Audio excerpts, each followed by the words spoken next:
In today's video, I have another anniversary review, and this will be for the album Pronounced Lynyrd Skynyrd by the band Lynyrd Skynyrd. This is their debut album. It has lots of great tracks such as Gimme Three Steps, Simple Man, Tuesday's Gone, and Freebird. This is one of my favorite bands. I haven't really done any videos on them. I may have mentioned them in different year-specific lists, but this one is actually one of my favorite bands, especially the first albums that led up to the plane crash. Let's talk a little bit more about their history, and then I'll get into the songs. This band dates back to 1964. They played at various small venues, and they didn't have the name Lynyrd Skynyrd until 1969. Before that, they had other names.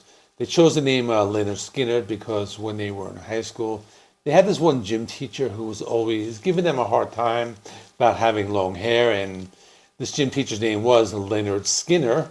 So they came up with the name Lynyrd Skynyrd. They changed the spelling, taking out all the vowels and replacing them with Y's.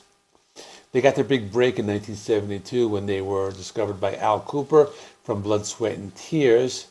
He saw one of their shows in Atlanta, and at that point, they were signed to the label Sounds of the South, which was under the MCA Records label. And this is what led to their debut album, which is what we're talking about today. They decided to release their debut album. A lot of the songs from this album were the ones that had been playing live for a long time, so they really knew these songs very well.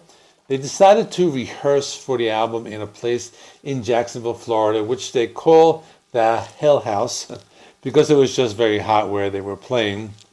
While the band was recording their album, their bass player, whose name was Liam Wilkinson, decided to quit the band, and their producer Al Kooper recommended them to take on Ed King, who was previously in Strawberry Alarm Clock.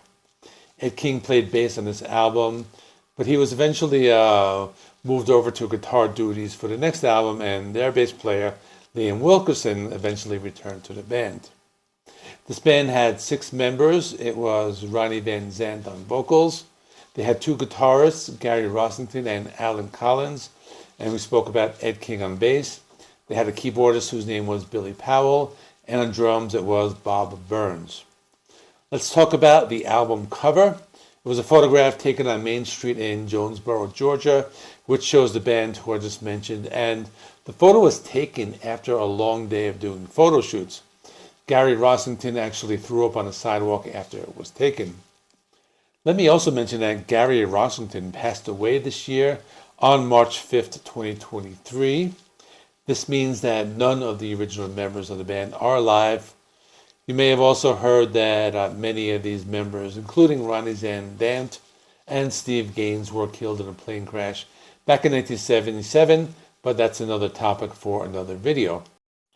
This album was loved by the critics. Most of the critics either gave it like a 4 or 5 stars or an A rating, and then after the album was released, they were invited by The Who to open up on the next tour. So let's dive deeper into the songs now.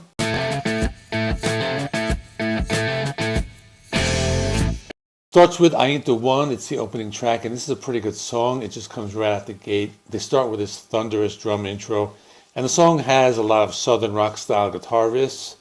They use a lot of different instruments such as the piano and keyboards later in the song. I think it's a good opener. Kind of sets the pace for the album, letting you know what you're going to get. It's one of those hard rockers on the album, which leads to the second song, Tuesday's Gone, which is more of a laid-back jam session. Let's talk about that now.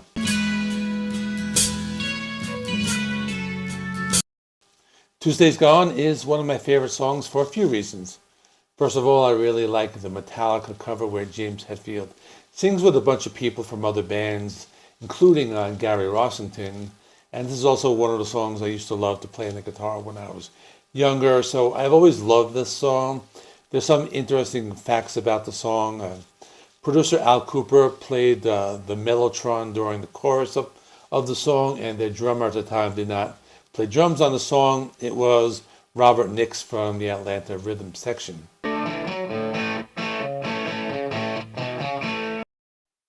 Gimme Three Steps is the third track. It's a song I've always liked. It's the first single, and on the B-side was a song called Mr. Banker. The single was released in 1973, and the lyrics were written by Gary Rossington, which were based on a real-life experience that Ronnie Van Zant had in a bar in Jacksonville, Florida. During that time, some guy pulled a gun on him because he was dancing with another man's woman. The song tells a story about how the singer was dancing with a girl named Linda Lou at the bar called The Jug. Then this man comes in, who we don't know if he's the boyfriend or husband, enters with a loaded gun. He catches them and he thinks that she's cheating on him. And when you hear the chorus, they say, "Give me 3 steps, mister, give me 3 steps." It's basically the guy with a gun on him saying, just chill out, let me leave the bar and we don't have any problems.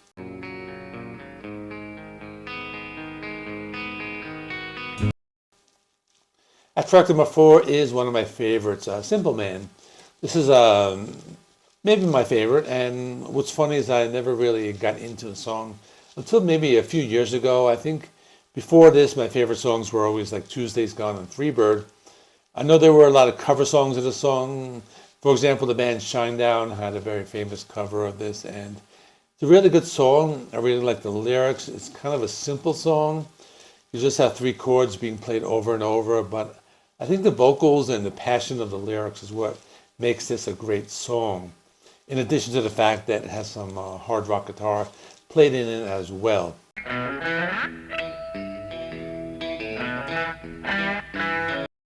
Then we have Things Going On. This is a pretty cool song. It has a guitar intro that sounds like southern rock and a little bluegrass kind of mixed in. The song has kind of a swampy feel.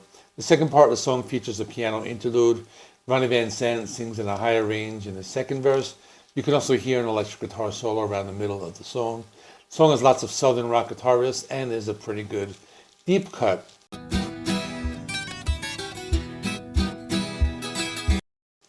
Now we're going to track number 6. We have Mississippi Kid. This starts out with an intro played on the mandolin by Al Kooper.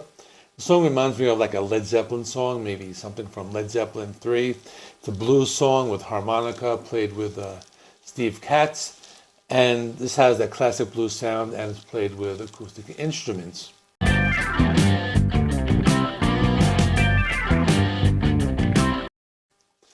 Then there's track number 7, Poison Whiskey. It's a southern rock song with a classic Lynyrd Skynyrd sound. It's probably a good deep cut with lots of southern rock riffs and organ played by Al Kooper. Now we get to the final song, which is the big one, called Freebird.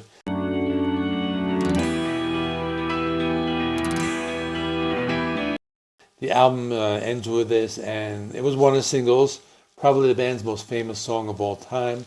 There was the B-side called Down South Jukin', and this was one of those songs where the album version is 9 minutes long, and the single version is under 5 minutes.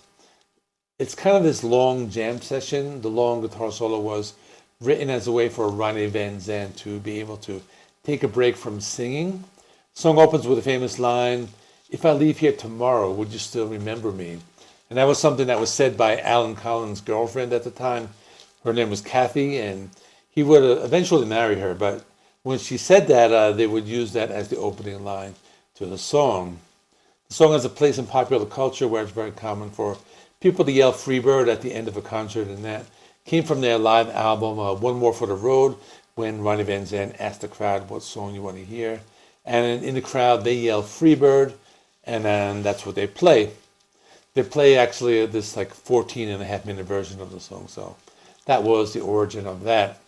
So that's all. I think this might be my favorite, the Lynyrd Skynyrd album. It's between this one and the next one. To be honest, I have never listened to the albums.